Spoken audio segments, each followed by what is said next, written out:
Aí começa a vida na faculdade. Botucatu, interior de São Paulo, 250 quilômetros aqui da capital, que é onde eu morava, né, onde mora a minha família. E para muitas pessoas morar fora de casa era aquele grito de liberdade, era aquela coisa do tipo, oh, agora eu sou dono do meu próprio nariz, eu posso fazer o que eu quero, do jeito que eu quero.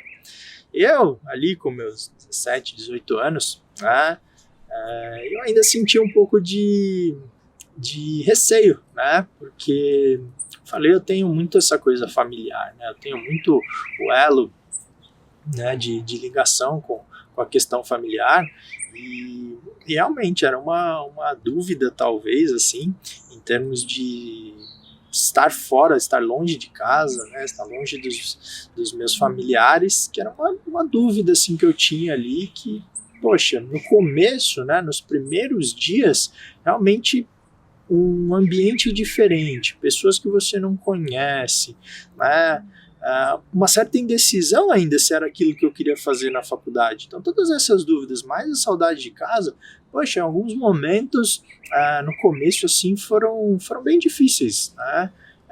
Não tenho vergonha de falar isso, né? Que eu tinha saudade de casa e que nesse começo de faculdade, com todas essas dúvidas, com todas essas questões, cheguei realmente a até, né, conversar com a minha mãe e falar para ela, poxa mãe, eu acho que eu quero voltar para casa, né? Eu acho que não me identifiquei muito ainda aqui, morar longe de casa, eu queria fazer uma faculdade que eu ficasse em casa, né? Mas, né, eu acho que eu vou desistir. E a minha mãe, né, sabiamente, falava que tudo que é novo é difícil no começo, toda mudança é difícil, e que se eu simplesmente, né, cedesse a essa pressão, a essa dificuldade nesse primeiro momento, eu ia voltar para trás. Não que ela não ia me receber em casa, ou que ela ia ficar chateada com isso, jamais. Eu ia voltar para casa e ia começar todo o processo de novo, né? Eu já estava ali em março para meio de março, ia ter que voltar, ia ter que provavelmente fazer um cursinho, e tudo isso, né? Ia começar de novo aquela história de prestar um vestibular. E a questão do prestar um vestibular, para mim, ela teve muito uma coisa que eu coloquei na minha cabeça como uma meta.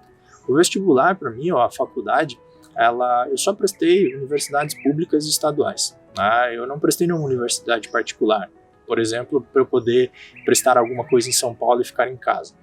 Então isso era uma coisa minha, porque eu sabia que se eu tivesse o custo de uma universidade particular, ia ser realmente algo bastante complicado para minha mãe me ajudar com isso, né? E aí eu sempre coloquei na minha cabeça que essa obrigação, vamos dizer assim, ou esse gasto, na verdade, não uma obrigação, esse gasto eu não queria dar para ela, que era uma responsabilidade minha estudar, me dedicar para eu conseguir realmente ser aprovado numa universidade pública, numa universidade estadual, e não desse, né, esse gasto, esse custo para ela, né? E por isso que todos os vestibulares que eu prestei foram em universidades estaduais. E aí com isso, né, veio também essa questão na minha cabeça de voltar para trás, e agora aprovado, né, numa universidade estadual, por mais que eu tivesse um custo, né, de moradia, de alimentação, estava muito abaixo ainda, muito longe do custo de uma universidade particular. E eu ter que voltar, eu ter todo o custo, talvez de novo, com cursinho, com essas coisas, que eu realmente falei, não posso simplesmente pegar e desistir, né? Então, foi ali um momento onde eu realmente parei e, poxa, vamos lá, né? Vamos colocar isso aí né, ponderar todos esses pontos e vamos em frente, né? Vamos se dedicar aí, vamos seguir aí, vamos fazer essa faculdade que eu tenho certeza que é o seu caminho, é o melhor caminho que você tem no momento para fazer. E assim foi. E falar que é fácil o começo, né? Como minha mãe mesmo falou, né? Não é fácil, né? Toda mudança ela é difícil, ela requer uma adaptação.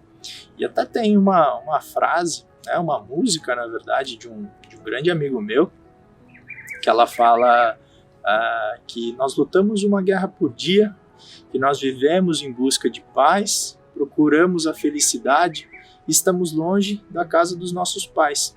E é exatamente isso, né? Então, a luta do dia a dia, que a gente consiga realmente aí vencer essas adversidades, mesmo, né, longe da casa dos nossos pais, é uma coisa que é a vida, que eu falo da vida da faculdade, né, que eu ali sozinho agora era onde eu teria que batalhar exatamente para buscar essa felicidade, não só minha, também com certeza a felicidade dos meus pais. Bom, por que biomedicina então? Ou aquela pergunta que eu escuto com uma certa frequência, o que faz um biomédico? Eu falo que quando eu entrei na faculdade, eu tinha dois grandes desafios. O primeiro era realmente entender, né, a biomedicina, o que a faculdade ia me oferecer, qual área eu poderia seguir. E a segunda grande dificuldade, eu falo que era explicar para a Bazinha o que era biomedicina, o que faz um biomédico. Ela fala, mas e essa faculdade aí que você passou, né? Vai fazer o quê? Eu falo, olha, eu tô aprendendo ainda. Talvez um pouquinho mais para frente eu possa explicar melhor para a senhora, né? Mas, brincadeiras à parte, a biomedicina, como eu falei, ela foi uma escolha dentro da área de atuação um pouco mais na questão humana, né, do ser humano, e não tanto a parte animal vegetal, e uma parte um pouco mais de análise, de laboratório, de pesquisas, era aquela coisa que eu me identificava. E a biomedicina, quando eu prestei, naquela época, 2003, 2004, não tinha muita expressão, né? Quando eu falo expressão, na mídia, para que a gente conhecesse um pouco mais do que faz um biomédico ou onde o biomédico trabalha. E naquela época, né, onde comecei a ver biomédico foi porque 2003, 2004 falava-se muito sobre o projeto Genoma e aquela coisa do DNA, da genética, né? E pesquisadores que apareciam, né, nos programas da TV. E você via ali, de vez em quando, aparecia um biomédico. Você fala, opa, o biomédico atua nessa área. Poxa, parece uma área legal. E quando você pegava, né, eu pensava na genética, o que era a genética que eu sabia daquela época?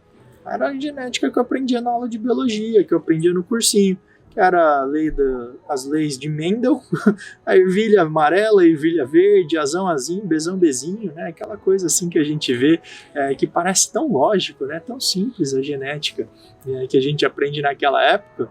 Eu achava que eu ia me identificar, então eu entrei, na verdade, nessa área da biomedicina, pensando que era a genética que eu ia seguir.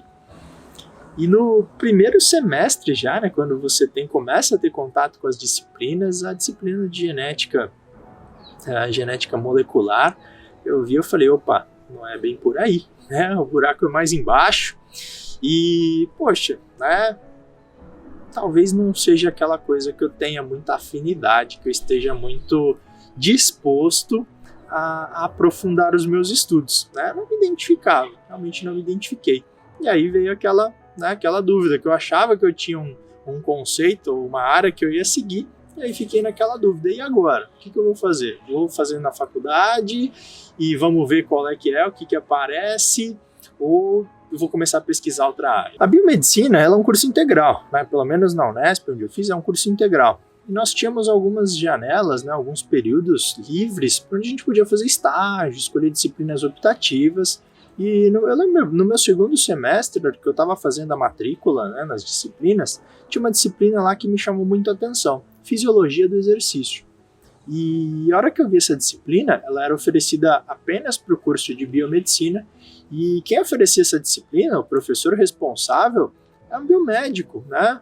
E poxa, aquilo ali me trouxe toda aquela memória afetiva, toda aquela lembrança da prática de esporte, da área da saúde, de conseguir unir essas duas áreas na minha profissão que eu escolhi agora, né, que era a biomedicina, e me deu assim uma grande euforia, né? Eu falei assim, poxa, eu acho que eu encontrei, né, a área que eu quero seguir, a área que eu quero atuar.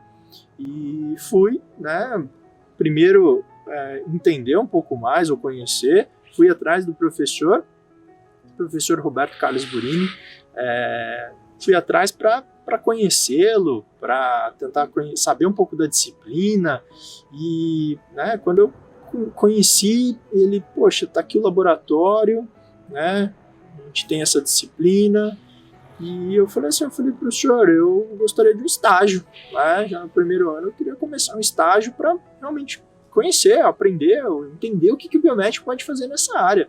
E ele, tudo bem, pode começar aqui, né? Começa a frequentar o laboratório, você começa a fazer um estágio. E aí, então, no meu primeiro ano, né, nessa oportunidade de uma disciplina optativa, numa área que me trazia muitas lembranças de afinidades pessoais, que eu poderia agora começar a mesclá-las dentro de uma afinidade profissional, eu falei assim, poxa, é uma área que realmente eu acho que tem tudo para ser uma área a seguir, né, dentro da minha profissão. E isso, né, no meu primeiro ano, né, e daí foi meu primeiro estágio na faculdade, o único estágio, e eu saí de lá 14 anos depois com o título de doutor dentro dessa área, né? Então, realmente ali foram oportunidades que foram surgindo e trazendo toda essa minha história, toda essa minha afinidade em assuntos que me direcionaram, né, para essa escolha, não só da profissão, mas dessa área a seguir dentro da fisiologia do exercício.